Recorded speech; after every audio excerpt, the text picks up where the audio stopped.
debería de preocuparnos esta tómbola de... Y los que están ahorita, que son de la carrera judicial, van a entrar directamente a la boleta. Podría afectarnos económicamente a nosotros si ustedes respaldan esta decisión de poner en pausa. Un buen juez en un Estado de la República está haciendo las cosas bien, pues que a los 6 años vaya y le preguntemos a la gente si quieren que siga ese juez. 67% sigue diciendo que está a favor de la elección de los jueces, magistrados y ministros. Esto de los jueces sin rostro Es una gran aportación. la ministra Loretta Ortiz de la Suprema Corte de Justicia manifestó abiertamente, soy fundadora de Morena. Y tuvo menos votos Xochitl que la derecha en el 2018.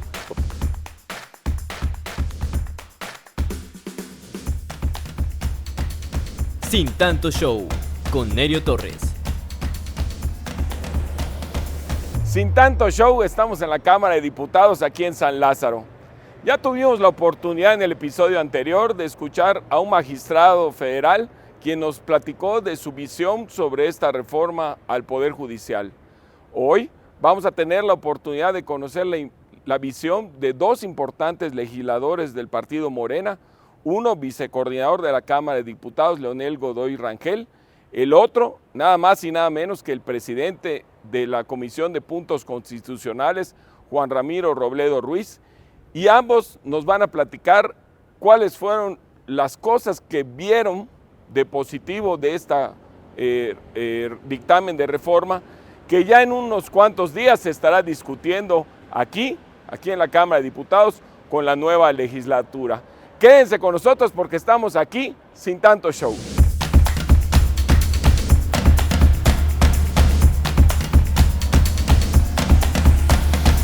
Bienvenidos a un nuevo episodio de Sin Tanto Show. Tal como lo ofrecí, hemos escuchado en este análisis de la reforma del Poder Judicial, hemos escuchado a un magistrado dar su versión, su visión, pero hoy tengo el gran honor, porque lo conozco de hace muchísimos años, lo he admirado desde muy joven, hoy tengo el gran honor de que nos acompañe el diputado Leonel Godoy. Muchísimas gracias, diputado. Muchas gracias por estar con nosotros en este espacio. Y bueno, decirles que el diputado tiene la oportunidad de haber sido legislador, de estar terminando como legislador, ahora vuelve a ocupar el cargo como diputado federal y estuvo en la Comisión de Puntos Constitucionales. Este lunes 26 de agosto se dictaminó en comisiones 20 votos a favor de la reforma, 22 votos y 17 en contra. Ya se autorizó. Lo que sigue es que se discuta en el Pleno, que eso ya será labor de los nuevos diputados que en unos días más toman protesta. Así que, diputado, mi primera pregunta sería así, el programa se llama Sin Tanto Show. Sin Tanto Show, preguntarle, sabemos bien que todo es perfectible, todo es mejorable. ¿Esta reforma es necesaria? Sin duda tienes razón. Las instituciones como la sociedad van evolucionando y en esta oleada de democratización del país, el único poder que no había sido tocado, salvo la elección de los 11 ministros por Zedillo en el 96, sí. Desde entonces no había ocurrido, 94, desde entonces no había ocurrido.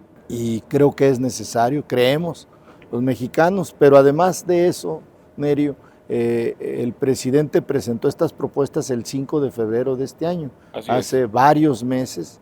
Se dijo en la campaña, se habló en la campaña por todos los que fuimos candidatos. Yo fui candidato a diputado federal de mayoría en mi distrito y en la campaña hablé de estas 18 reformas a la Constitución que presentó el presidente, entre ellas la reforma al Poder Judicial. Y nuestra candidata presidencial siempre lo hizo.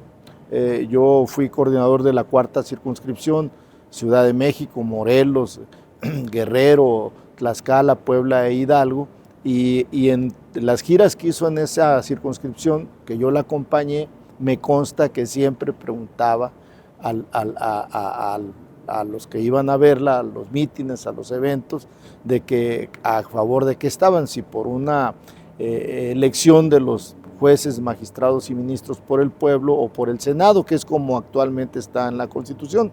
Por cierto, antier salió una encuesta, dos encuestas, una de María de las Heras, donde el 65%, 67% sigue diciendo que está a favor de la elección de los jueces, magistrados y ministros, y otra de ENCOL, donde el 73% dice que está a favor de que la elección de los jueces, magistrados y ministros se haga en voto popular. O sea, hay una mayoría, ha habido una mayoría, no ha habido cambios en esto, y además está en nuestra propuesta programática. En el debate que hemos tenido con la oposición le hemos dicho, cuando Salinas, que fue candidato, presentó en su programa que iba a reformar el artículo 3º constitucional, o el artículo 27 constitucional, o el artículo 123 constitucionales, 3 artículos pilares de la justicia social de nuestro país, jamás lo dijo y lo hizo. Cuando Zedillo en su campaña habló que iba a privatizar los ferrocarriles, cuando Calderón y Fox hablaron de que iban a privatizar las minas en este país, que le iban a entregar la mitad del territorio a empresas privadas sobre las minerías, a diferencia de ellos, nosotros sí. Se está socializando. Bueno, lo hemos expuesto como parte de nuestro programa, entonces nosotros no hemos engañado a nadie. Le hemos dicho a la gente, y la gente en el 18, 30 millones de votos, ahora en el 24, 36 millones de votos han ratificado que están de acuerdo con el programa que Morena y sus aliados está presentando, que nuestra candidata Claudia Sheinbaum está presentando también a las mexicanas y a los mexicanos. Entonces, por ese lado creo que tanto es necesario como cualquier institución que debe de revisarse, también me parece que está legitimado por la población de nuestro país, o por la mayoría de la población de nuestro país. Por eso nosotros tenemos la conciencia tranquila, creemos que es lo que mejor será para el país, pero suponiendo que hubiera algunas cosas que perfeccionar, la propia reforma establece un año para que se evalúe el funcionamiento de los jueces, magistrados y ministros en relación a su actuación. También los que van a ser nuevos van a tener una capacitación previa, no van a llegar directamente, y los que están ahorita, que son de la carrera judicial, van a entrar directamente a la boleta. Entonces, tienen derecho ellos así a estar postulados. Le llaman, aquí en la jerga se le ha llamado pase automático. Entonces creo que están cubiertas todas las posibilidades. Y otra cuestión que es la más importante, Nerio, el artículo 10º transitorio detalla claramente cómo se van a garantizar los derechos de los trabajadores del Poder Judicial de la Federación. Eso es muy importante. Entonces, es una de las preguntas que le iba a hacer la base trabajadora. Sí, y no lo dicen porque quienes están manipulando a un pequeño grupo de trabajadores, no a todos. No se ha hecho un recuento para ver si los trabajadores, qué es lo que procede laboralmente.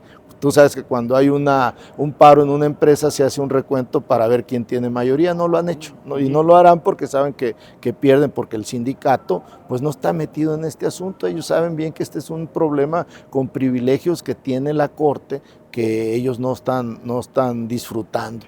Y ellos tienen garantizados no solo lo que establece las condiciones generales de trabajo, sino además otro tipo de prestaciones que tienen fuera de su relación laboral colectiva. Entonces creo que están las condiciones para que se haga la reforma, tenemos la mayoría calificada, y creo que vamos a actuar con prudencia, no somos unos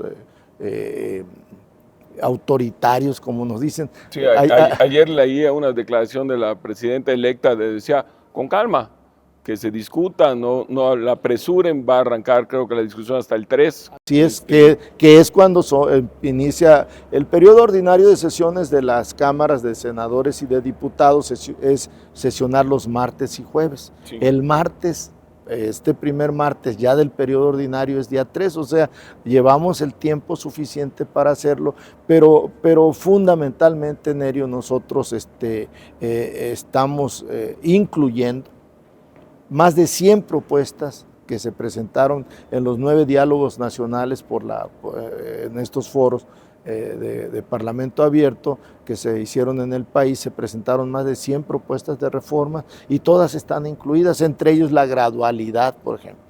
Un reclamo del Poder Judicial era que cómo se iban a elegir todos en un solo momento, como venía en la iniciativa. Otro tema muy importante es el tema de la idoneidad, que también decían que por qué, que iban a entrar directamente los que tengan vínculos con el crimen organizado, los que tengan vínculos con los poderes fácticos, ¿no? Se estableció criterios de idoneidad para evitar que eso ocurra.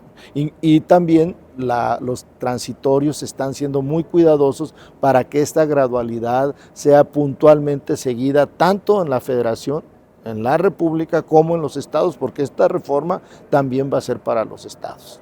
El INE lo sancionaría y sería el día de la elección ordinaria que toque federal de ese año. Ese día también se elegirían a los representantes del Poder Judicial. ¿Es así? Bueno, no. La gradualidad significa que el 1 de junio, bueno, el primer domingo de junio del 2025, creo que es primero, se hará la elección de la mitad. Mitad de jueces, mitad de magistrados y todos los ministros de la Corte. Y en el caso de los ministros, por cierto, en uno de los transitorios se les está garantizando todos sus haberes.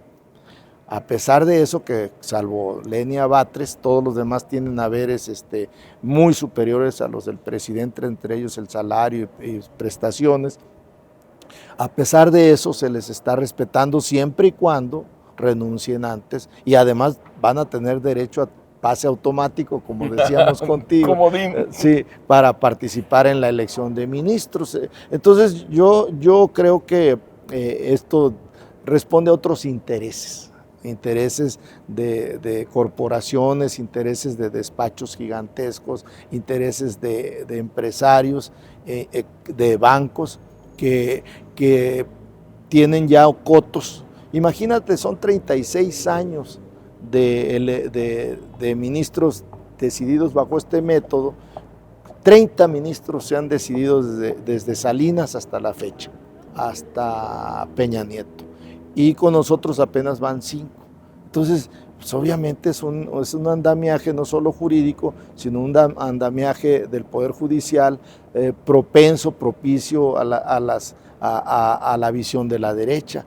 Y bueno, pues lo hicieron, nos ganaban con dudas en el 88, con más dudas en el 2006, nos ganaban y nosotros decidíamos regresar a la lucha pacífica para tratar de revertir esto. ¿Qué han hecho ellos? En el 2018 no ganaron y se dedicaron a tener una actitud negativa de odio, de mentiras, de decir que el Tren Maya no sirve, que el AIFA no sirve, que Dos Bocas no sirve, que nada sirve. Y bueno, con esa actitud negativa, pues es una oposición que la gente no le dio su confianza en el 24 y tuvo menos votos Xóchitl que la derecha en el 2018. O sea, si siguen, que además así está su discurso todavía, que autoritarios, que vamos para Venezuela, que vamos a meter al crimen organizado, una serie de mentiras que la gente ya no les cree, en vez de presentar un proyecto y decir, bueno, pues nosotros pensamos que este es el país que requerimos para que se preparen primero para el 27, para las elecciones intermedias, y después se preparen para la elección presidencial del 30, pero con propuestas, no solo con odios y mentiras. Y eso es lo que están haciendo en relación a la reforma judicial. Y no solo los partidos de oposición de la derecha, sino también sus periodistas, también sus medios, también la ministra y los ministros afines, porque ellos desgraciadamente decidieron cargarse para un lado como corte. Por eso la ministra Piña se reunió con Alito y por eso el discurso de ella coincide totalmente con el discurso de Marco Cortés, de Alejandro Moreno, de todos ellos, de Claudia X González. Pues es una uniformidad, una posición en relación a cómo ven el país y tienen derecho. Nada más que entonces no diga la ministra y los que lo siguen que ellos son imparciales. No son imparciales, decidieron jugársela por un lado con Xóchitl Gálvez y también tuvieron derecho. El problema es que perdieron, Nerio. Ese es el problema, y no solo perdieron ahora no ajustadamente, sino fue mayor la diferencia de votos. Si ganamos con 17 millones de votos y fracción, en el 18 ahora ganamos con 20 millones de votos. O sea, la gente sigue confiando en nosotros y tenemos nosotros que responder esa confianza y tenemos derecho a desmontar el andamiaje jurídico, económico y social del modelo neoliberal. Nosotros estamos planteando un modelo de humanismo mexicano. Eso es lo que estamos planteando, un estado de bienestar, de justicia social, de democracia, de igualdad, de equidad. Eso es lo que estamos planteando y tenemos derecho porque ganamos pacífica, democráticamente, con votos la elección.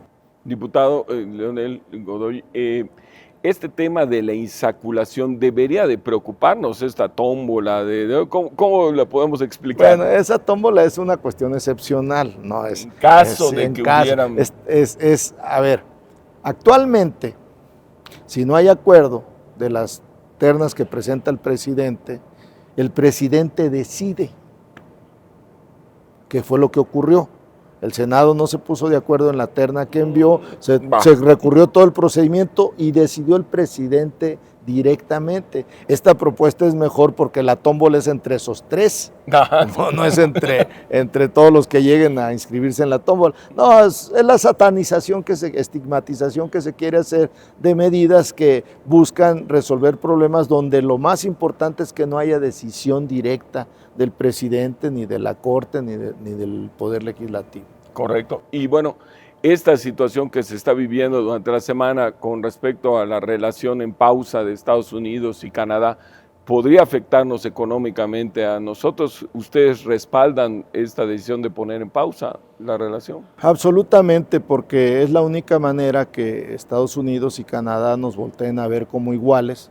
Nos merecen respeto, pero también merecemos respeto, y el TMEC tiene que revisarse en sus términos, no en términos políticos, no en términos prejuiciados, porque, reitero, el tema de la reforma del Poder Judicial nada tiene que ver con los mercados, salvo el con dólar, algunos, el movimiento nada tiene que ver, salvo algunos que artificialmente quisieran que esto se creara una burbuja inflacionaria, una burbuja de decreción, de depreciación de nuestra moneda, pero eso es artificial. La economía está bien, los indicadores económicos son los mismos, pues esperemos que todo salga bien y obviamente respaldamos al presidente en esta pausa diplomática.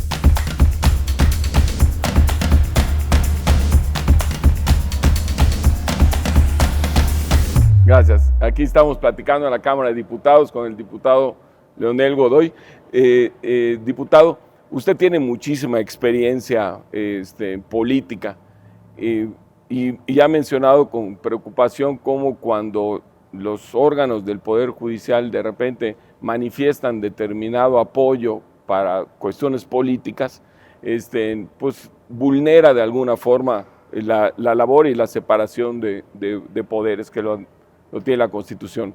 Hace unos cuantos días en Yucatán, la ministra Loreta Ortiz de la Suprema Corte de Justicia manifestó abiertamente ante el micrófono, las cámaras, ahí están los videos, dice ella: soy fundadora de Morena, estoy comprometida con el presidente, con la 4T, y eso en un foro donde se estaba analizando eso, generó un ruido tremendo en los medios de comunicación en Yucatán. ¿Usted recomendaría que haya un poco más de prudencia en ese aspecto? Bueno, lo primero que hay que decir es que cuando llegó a ese foro fue agredida por supuestos miembros del Poder, de trabajadores del Poder Judicial, que a nosotros nos ocurrió en Saltillo. ¿En Coahuila le pasó? Sí, en Saltillo, Coahuila. Fueron y se metieron y irrumpieron de manera grosera, promovidos por la ministra Piña, que les dio el día y además pagado a todos los colegiados de la zona noroeste para que fueran a manifestarse afuera donde teníamos. Nos han seguido. A Lenia Batres en Guanajuato le hicieron lo mismo. Un grupo de diputados federales nuestros que fue a la Corte, a las oficinas del Palacio Federal en Guanajuato, a manifestarse, fueron agredidos. y nosotros no los tocamos, aquí los tenemos enfrente y no les decimos nada, pero ellos sí. No solo son agresivos, sino de piel delicada.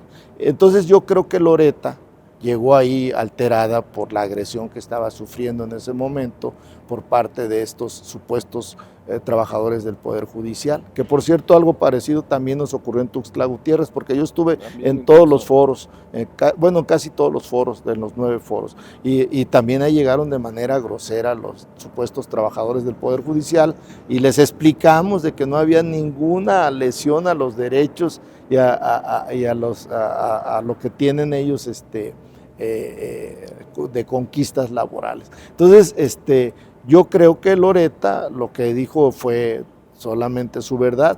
A mí me parece que pues a muchos se les olvida que muchos ministros de la Corte han sido no solo igual que Loretta, a ver si recuerdo a Miguel Montes, pues a Trinidad Lanz Cárdenas, que no es yucateco, pero era de Campeche. Ajá. Él fue diputado federal conmigo y luego fue ministro de la Corte. Entonces, pues eso, justo de eso se trata, de que ya no ocurra. Y Loretta lo que hizo fue decir la verdad. Pero yo creo que Loretta y también Trinidad Lanz Cárdenas o Miguel Montes, que ambos fueron diputados federales conmigo, eran abogados extraordinarios que yo supongo, yo en ese tiempo no seguía, como muchos no seguíamos a la Corte, yo supongo que actuaron con decencia y con imparcialidad y con apego a la Constitución, porque eran grandes abogados, a pesar de haber sido representantes populares y militantes del PRI, como muchos otros, como Medina Mora, el que nombró Peña Nieto, que había sido procurador. Entonces, eso es de lo que se trata, de que hagamos más independiente al Poder Judicial. Diputado, ya estamos en la recta final. Yo le preguntaría, históricamente, los mexicanos han mostrado cierta desilusión con presidentes que han electo en los 70s, en los 80s, en los 90s. Dicen, híjole, nos equivocamos. Hoy, digamos, con esta reforma del Poder Judicial, tendría una oportunidad el presidente, en este caso la presidenta Claudia Sheinbaum, de pues tener una fuerza como no ha habido nunca en el país, y creo que los mexicanos están confiando en que ella lo va a hacer muy bien. Sin embargo, estas reformas se van a quedar, van a perdurar, y pudiera pasar que después de la presidenta, que hoy goza de una confianza de los mexicanos, pudiera caer en alguien que no sea tan, digamos, tan moderado con ese poder tan grande que va a tener. ¿Qué candados podrían haber de que en caso de que, no hablo de este periodo que viene, sino que esto puede estar en 18 años, que venga una persona que, aprovechándose de este poder que pueda tener, pues vaya a actuar de una manera dictatorial? Bueno, lo primero que se tiene que hacer, creo yo, es que, por ejemplo, en este momento, si el procedimiento que establece la Constitución siguiera, Claudia tiene derecho a nombrar en diciembre un ministro y en el 25 otros 2. Con eso ya tendría 7 de los 11. Entonces, y creo que la reforma va con 9, ¿no? Quedan sí, con 9. Por entonces, eso, pero de todas formas va a pasar. No, pero esto no los elige la presidenta. No los designa directamente la presidenta designa y manda su ratificación al Senado. Ahora no va a ser así. Entonces, ese es el primer candado. El segundo, lo que yo te comentaba, que va a haber un periodo de evaluación. El tercero es que cualquier institución, tú lo dijiste muy bien, es perfectible. Tenemos que ver qué ocurre con este método en los próximos años. Y además, pues tenemos también que poner otro tipo de candados para que no haya abuso de poder. Yo creo que los candados en este momento que existen sirven para que la presidenta actúe con prudencia, pero además nosotros estamos convencidos, somos democráticos, venimos de la lucha por la democracia en este país. ¿Cómo vamos a ser autoritarios? Nosotros nos han costado muertos, presos, sacrificios, que haya un sistema democrático. Si así hubiera sido en el 88, nos hubiéramos levantado en armas, o en el 2006, aguantamos los fraudes, resistimos pacíficamente y nos volvimos a presentar a elecciones. Pues, diputado Leonel Godoy, le quiero agradecer el tiempo. Sabemos que está su agenda súper complicada, Para mí, en lo personal, disfruté mucho estos minutos con usted, le agradezco muchísimo y a nombre de todos los que integramos Sin Tanto Show, valoramos su tiempo y su apoyo. ¿Algo que quiera para finalizar comentar? Solo agradecerte, Nerio, agradecerle a los compañeros de tu equipo técnico y saludar a nuestros grandes amigos yucatecos. Gracias. Y que espero estar nuevamente contigo. Ahí le esperamos. Muchísimas gracias. Quédense con nosotros, vamos a tener más invitados, vamos a seguir en Sin Tanto Show y agradecemos a todos que nos hayan acompañado. Hola, como vieron, tuvimos la oportunidad de entrevistar a Leonel Godoy, el diputado que también formaba parte de la Comisión de Puntos Constitucionales, pero tenemos la gran oportunidad de poder estar unos minutos con quien era el presidente de esta Comisión de Puntos Constitucionales.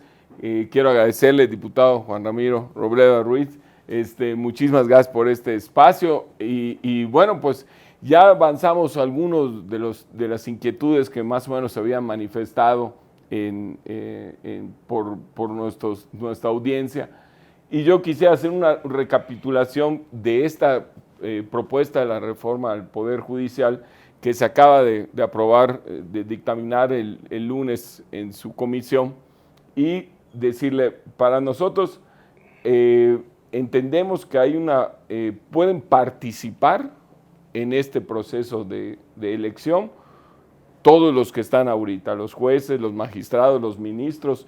No es que se desplacen a ellos, sino, digamos, tienen la oportunidad de poder participar. En lenguaje jurídico diríamos, por ministerio de ley, el decreto permite que ellos, sin ningún requisito más, sin ninguna evaluación, sin ninguna traba, puedan ser candidatos, es decir, puedan ir a un proceso de refrendo popular del cargo que tienen para que lo conserven. Pero a ver, déjame decirle algo. Este es apenas una primicia de reforma al sistema de justicia. Ni siquiera está reformando todo el Poder Judicial federal. Solo un aspecto muy importante, la forma de elegir a los ministros, magistrados y jueces. Está proponiendo el método democrático que, por tratarse de un poder que es altamente técnico, de mayor calificación sobre conocimientos y aptitudes especializadas, pues se cuestiona que se utilice el método democrático para escoger a jueces. Y el argumento es que se va a contaminar de todas las malas influencias que tienen los poderes fácticos que intentarán influir en el proceso para provecho de ellos. Yo no creo que vaya a ser así. Pero lo que digo es dos cosas. Uno, que cambiar cualquier institución que está funcionando es muy difícil, muy complicado. Se afectan intereses enraizados de manera natural, algunos muy legítimos, y modificar cualquier regla sobre la mesa que ya está trabajando, complicado y controversial. Crear una institución nueva que no existía, pues es más sencillo, muy fácil. Se diseña el antojo y se pone convertida por una ley en una nueva institución del Estado, del país. Por una parte. Por la otra, mire, lo que le decía al principio, que es lo importante. No está modificándole, ni restándole, ni quitándole facultades a la Suprema Corte. Al revés, se las refuerza.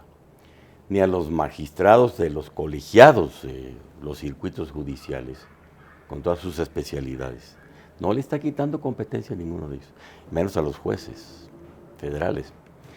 Solamente el método para elegirlos es lo que se modifica. Y dos o tres cosas más. Una importante es, y esta sí es de fondo, y es la que más me interesa a mí, una que va a modificar, y de aquí para adelante debe haber una nueva propuesta que vaya a este punto, modificar los criterios judiciales con que debe aplicarse la justicia en México, en un país con desigualdades sociales, con la necesidad de rescatar sus recursos y su patrimonio nacional, con un gobierno que tiene un enfoque social distinto y con un planteamiento que es ya una avanzada reclamo en el mundo occidental capitalista, en donde el liberalismo mundial global, si bien trae beneficios porque empuja muchísimo dinero en los países a los que les sobra en otros países para invertir en muchos ramos de la economía,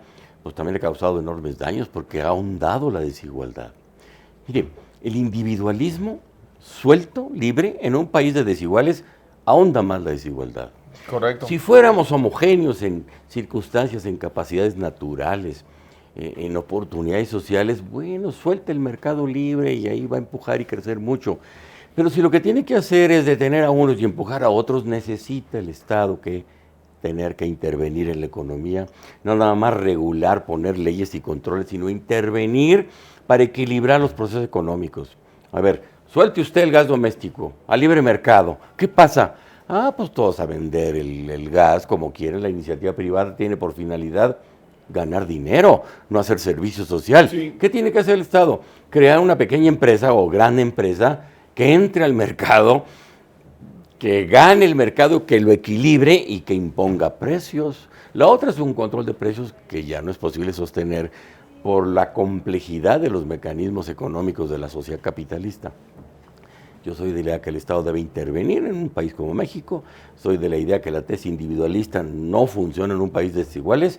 Yo estoy de acuerdo en que el Estado intervenga de más regular directamente en los procesos económicos para conseguir igualdad social. Y que nos salgamos hasta donde el interés nacional lo imponga de todas las reglas internacionales de derecho homogéneo, transnacional, tratados y cortes que nos imponen sentencia, con respeto a los derechos fundamentales de las personas, pero con rescate a los valores nacionales principales. Yo soy un estatista de visión, soy un nacionalista de vocación, de razón de ser, y creo que lo que está haciendo este gobierno es digno de apoyarse y por eso estoy aquí. Diputado, decía usted, es bueno estar interviniendo y cuidar tres aspectos fundamentales, ya me lo aprendí. Quien cuida los votos, quien cuenta los votos, quien cuenta el dinero y quien cuenta... No, mire, eso va en un marco más grande porque uno de los dictámenes que aprobamos es el que transfiere facultades que la Constitución había otorgado a varios órganos, a 7 me parece, que inscribió en la Constitución y a los que se denominan órganos constitucionales autónomos, regresa estas facultades al Ejecutivo porque del Ejecutivo salieron esos órganos.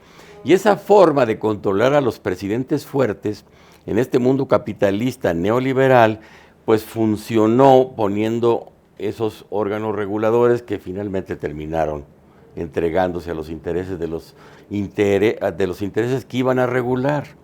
Entonces, ¿qué es lo que se hizo?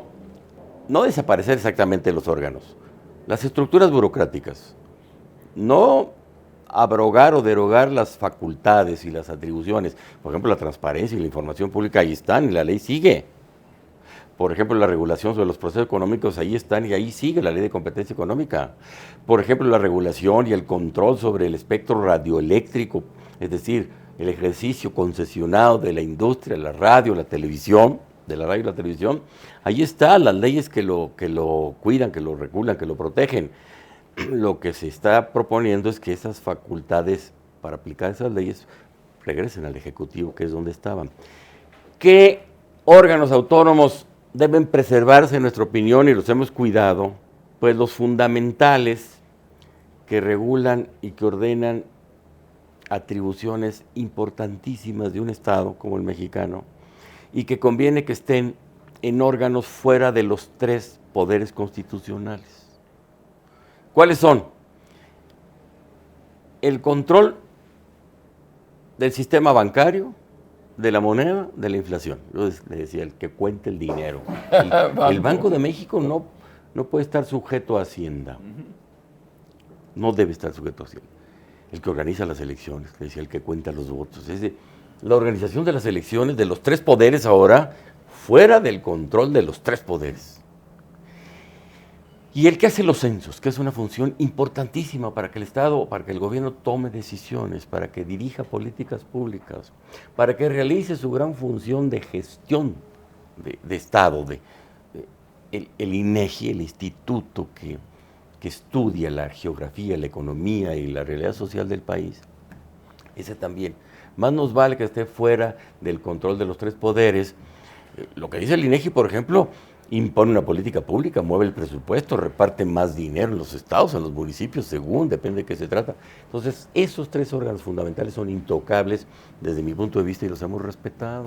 ¿Le parece? Vamos a hacer una breve pausa, diputado. Ahorita regresamos en Sin Tanto Show.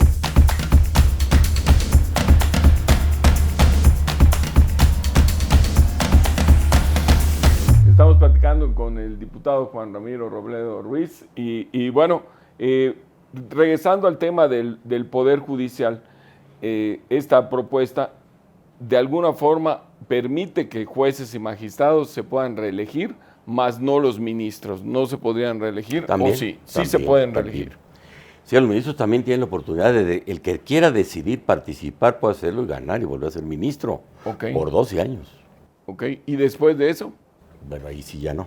Ya no se podían Sí, reelegir después de sí. ese periodo. En las monarquías los cargos son vitalicios, en la república no. En la república se renuevan periódicamente el ejercicio del poder con personas diferentes. Es una diferencia fundamental entre una república y una monarquía. El poder judicial, pues, que estaba todavía con un sesgo muy pasado, pero los cargos los asumían de manera vitalicia. Y jueces Ahora, y magistrados sí podrían. Ahora lo que se propone es que puedan sucesivamente ser reelectos para el cargo, pero tienen que ir a pasar la aduana de un sufragio electoral, de un sufragio popular que los refrende. Y qué bueno si un buen juez en un estado de la República está haciendo las cosas bien, pues que a los 6 años vaya y le preguntemos a la gente si quieren que siga ese juez. No va a haber en este proceso de elección de jueces, no habrá una campaña parecida a la de los otros cargos que tienen el respaldo partidista, en donde las campañas son con recursos económicos, con dinero público, con recorridos, con territorios, con asambleas, con mítines, con movilizaciones, con propaganda, con obsequios y además con radio y televisión. No. Acá sería una regulación que los órganos, los comités de evaluación que van a estar en cada poder, después de que haya una convocatoria pública para que ellos a su vez abiertamente a todo el país puedan inscribir a cualquier abogado que se sienta con la capacidad para ser ministro, juez y magistrado. Después de eso, y de que se les acepte de fuera, pasen por un control muy importante y ese control los autoriza a ir a la urna, pero ese control, ese comité de evaluación, junto con el INE, van a establecer líneas para que los prospectos candidatos puedan presentarse con sus prendas de conocimientos, con sus aptitudes, con su bagaje de antecedentes profesionales, con su capacidad académica, con su prestigio, a decir, yo soy un abogado que me he dedicado todo el tiempo al derecho familiar, o soy un abogado que me he dedicado al derecho mercantil, creo que hoy se llama corporativo, y yo sé resolver asuntos de pleitos entre comerciantes, el derecho mercantil lo puedo resolver, miren mi experiencia es esta, doy clase, en fin, y que más bien la presentación de toda la currícula de vida de los prospectos candidatos sea la que sirva a través de la televisión pública del país y de la televisión comercial y de otros medios que quieran sumarse a difundir los perfiles idóneos de las personas que pretenden ocupar un cargo de juez, magistrado o ministro. Ese es el diseño que se ha hecho. Hay que empeñarnos muchos, bueno, yo no seré diputado, pero los que sigan tendrán que empeñarse mucho con la legislación secundaria rápido para que todo esto quede plasmado y entonces no quede duda de que de lo que se trata es de escoger per se, es decir, por sí mismos, por sus propios méritos, por su propio perfil, a los mejores jueces, magistrados y ministros de la Corte. Y los que están sin desdoro de sus oportunidades, con reconocimiento a lo que están haciendo, por el solo hecho de estar en este momento, pueden tener la oportunidad, por ministerio de la ley, pasar directamente de candidatos. Si son muchos, dice la reforma constitucional, el dictamen, que me propuso la mayoría de los legisladores de la Comisión de Puntos Constitucionales, lo hice mío y se lo presenté a toda la comisión en pleno, que fue lo que se discutió, debatió y votó. Dice que, pues bueno, tendrán la oportunidad de escoger si pueden participar o no, a su propia voluntad, ¿no? Y en todo caso, una insaculación, ¿no? Si son muchos, el procedimiento aleatorio, que es un procedimiento que está en el Código Civil desde siempre, el Código Napoleónico, de hace 2 siglos, más de 2 siglos, ya trae la figura de la resolución aleatoria para conflictos o asuntos que no puedan decidir los jueces porque las dos partes tengan una equidad tan homogénea que no haya a cuál irle. Entonces, por ejemplo, la partición hereditaria o por bienes que no sean divisibles por sí mismos. Un terreno sí se puede dividir entre los 2 herederos, pero un automóvil no. Entonces, ¿qué prevé la ley? La solución aleatoria. ¿Qué prevé acá? La reforma constitucional. Bueno, que son muchos los prospectos, porque todos son buenos. Desde el 1 al 10 son buenos, pues se van a disputar un solo cargo. Bueno, no vayan los 10, que vayan los 3 sorteados a la boleta para que los jueces, los electores sean los que digan, pues este sí o no. ¿Es algo novedoso? Sí. ¿Es algo que no tiene precedentes? Sí. Es un experimento. Bueno, todas las instituciones públicas nuevas experimentan una fase de implementación. ¿Es un riesgo? Sí. ¿Lo asumimos los mexicanos? Sí. A muchos no les gusta, de acuerdo. A los que están, que les hayamos movido la silla y les dijéramos, párate porque tienes que participar si quieres quedarte, no les gustará. Y a quienes menos les gusta es a los abogados litigantes, sobre todo los abogados de empresa. Ellos están muy cómodamente litigando y ganando dinero como están las cosas. Que les mueva uno tantito, hasta furiosos se han puesto. Oiga, y dígame una cosa, hablando de cosas novedosas, esto de los jueces sin rostro. Es una gran aportación, es una forma de decirlo. Se trata de jueces anónimos no identificados, de tal suerte que en asuntos muy peligrosos, que pongan en riesgo al juzgador por tratarse, estamos hablando de asuntos penales, por tratarse de delincuentes con mucha capacidad de ataque, de agresión, de violencia, de fuego. Bueno, pues entonces entre los muchos jueces que hay en el país, uno de ellos, sin identidad precisa, va a ser el que tenga el expediente y va a ser el que va a resolver. Y no van a saber cuál es. Y no se va a saber cuál es. De eso se trata. Está muy interesante eso. Pues bueno, diputado, me da muchísimo gusto haber estado estos momentos con usted.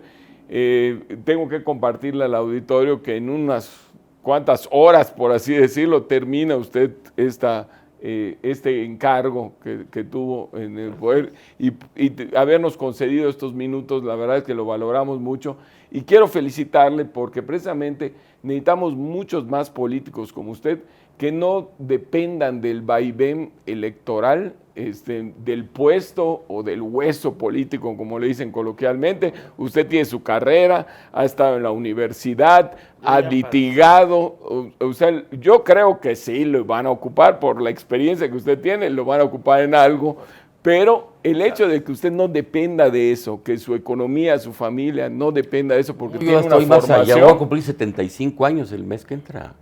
Yo no voy a andar aventurándome en un puesto de 12 años más, no es para mí. Aporté lo que pude hacer porque creo en el proyecto social que encabeza López Obrador y a eso vine. Yo era magistrado y renuncié a 6 o 7 años que me quedaban por venir a ayudar en esto.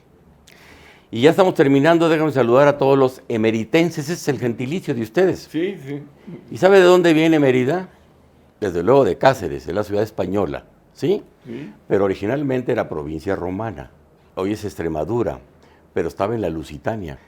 Pero Mérida es de Emérita Augusta. ¿Lo sabían? No. Ese es el nombre romano de la ciudad.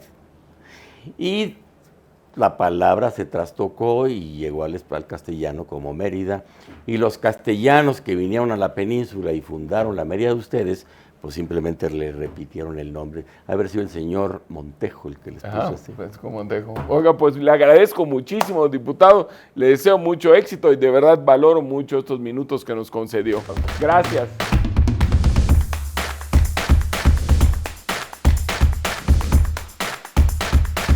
Sin Tanto Show con Nerio Torres.